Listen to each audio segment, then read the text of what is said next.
اعوذ باللہ من الشیطان الرجیم بسم اللہ الرحمن الرحیم وقال الذین کفروا للذین آمنوا اتبعوا سبیلنا ولنحمل خطایاکم وما هم بحاملین من خطایاهم من شیء انہم لکاذبون۔ ترجمہ کنز العرفان۔ اور کافروں نے مسلمانوں سے کہا ہماری راہ پر چلو اور ہم تمہارے گناہ اٹھا لیں گے، حالانکہ وہ ان کے گناہوں میں سے کچھ بھی بوجھ نہ اٹھائیں گے، بے شک وہ جھوٹے ہیں۔ کفار مکہ نے قبیلہ قریش میں سے ایمان لانے والوں سے کہا تھا تم ہمارے اور ہمارے باپ دادا کا دین اختیار کرو، تمہیں اللہ تبارک و تعالیٰ کی طرف سے جو مصیبت پہنچے گی اس کے ہم ذمہ دار ہیں، اور تمہارے گناہ ہماری گردن پر ہیں، یعنی اگر ہمارے طریقے پر رہنے سے اللہ تبارک و تعالیٰ نے تمہاری گرفت فرمائی اور عذاب کیا تو تمہارا عذاب ہم لوگ اپنے اوپر لے لیں گے۔ اللہ تبارک و تعالیٰ نے ان کی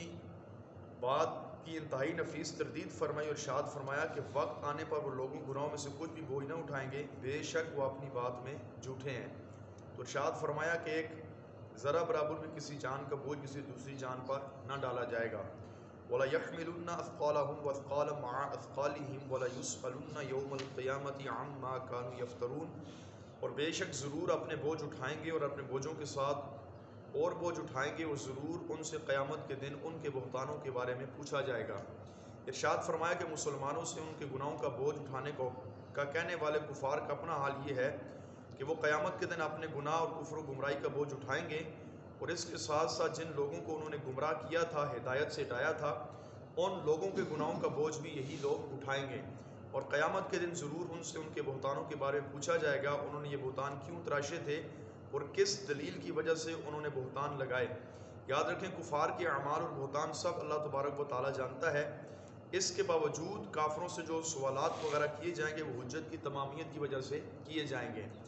اس آیت مبارکہ سے معلوم ہوا کہ جو خود گمراہ ہو، یعنی دین کے راستے سے ہٹا ہوا ہو، اور اس کے ساتھ ساتھ دوسروں کو بھی گمراہی کے اندر مبتلا کرے تو اسے اپنا گمراہی کا گناہ تو ملے گا، البتہ اس کے ساتھ ان لوگوں کی گمراہی کا بوجھ اسی کے ساتھ ڈالا جائے گا جن لوگوں کو اس نے اپنے فعل کی وجہ سے گمراہ کیا تھا۔ حضرت جریر رضی اللہ عنہ فرماتے ہیں نبی پاک علیہ السلام نے فرمایا جو کوئی اسلام میں اچھا طریقہ جاری کرے تو اس کا ثواب ملے گا اس کو، اور اس کا بھی جو اس کے بعد اس پر عمل کریں گے، اور ان دونوں اور عمل کرنے والوں کے ثوابوں کے برابر میں کوئی کمی نہ ہوگی۔ اور ارشاد فرمایا جو اسلام میں برا طریقہ جاری کرے اس پر اس کا گناہ ہوگا،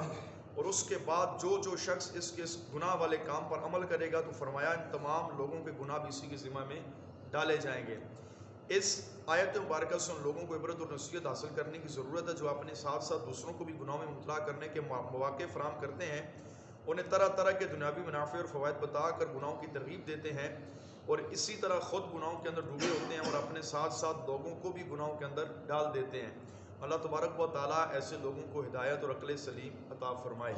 آمین بجاہ نبی الکریم صلی اللہ تعالیٰ علیہ وآلہ وسلم۔